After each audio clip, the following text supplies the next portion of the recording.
So we can talk about, perhaps I'd talk about, when I first came to Terra Madre, October 2004, and I remember going into the Fiat building and it was full of all these world communities. And there was this big presentation with Carla Petrini, and I think the Prince of Wales came then, I can't remember. And it was very, very powerful. And I just remember feeling, yes, I want to do this. I want to go out and do this kind of work. And then 2 years later, I said, I want my daughter to come here. Definitely. It was amazing to just be with people that had the same opinions, the same views on, slow foods, the issues that slow food brings up on food.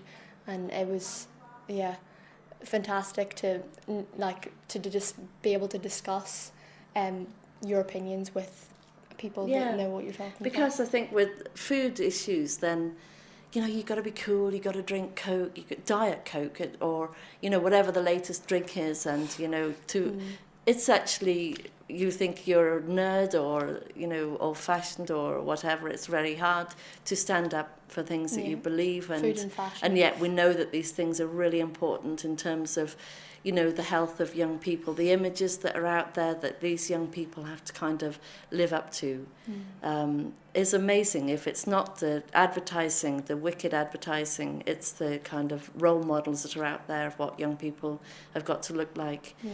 So a big, complicated issue. So I suppose it's lovely. It's mother and daughter, which is a lovely thing to do, isn't it? Yeah. So we've just begun the Dream Canteen project in Lagan College, and we're just trying to get the students deciding what food is sold in the canteen, which is, I believe, the main issue.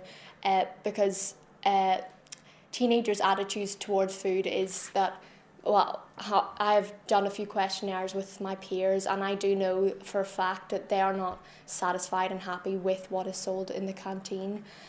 So, their attitude, they will eat not exactly completely what you put in front of them, but they are, we have to give them a lot more credit for, what they're worth. So it's very, very difficult, isn't it? Because, you've got the establishment of a school and an education system that kind of kills off the passion for food. Yeah. It puts, endless barriers in the way of doing anything, of making any changes. Why is it so difficult to do something so obvious? They don't give any, any information on the ingredients. It's just do this, do this, do this. It's mechanical. It could be a chemical set. It is really.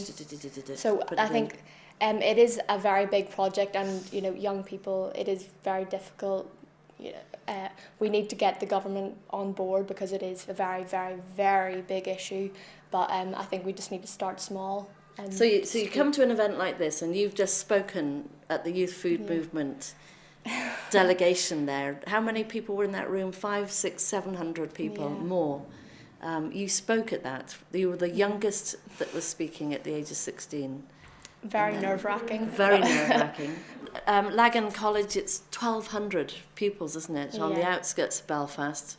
You've got a real mix. It's an integrated college, which is special in Northern Ireland in terms of... It was set up by a group of parents that wanted a change, wanted a peaceful place for students to learn. So I think the fact that that parents were able to do that in a very troublesome environment, it shows, it gives us a lot of hope for the fact that, we are up against a lot of barriers in our project, and we can get past them if parents like that were able to do that, to begin a fantastic school then. So we've already been told it's going to be really difficult, if not impossible, to make a difference in the canteen. It can't be impossible. There are so many more examples around the world of this happening. Yeah. Sam Levin, the Bean Sprouts Project, it's happening everywhere. So revolution starting now.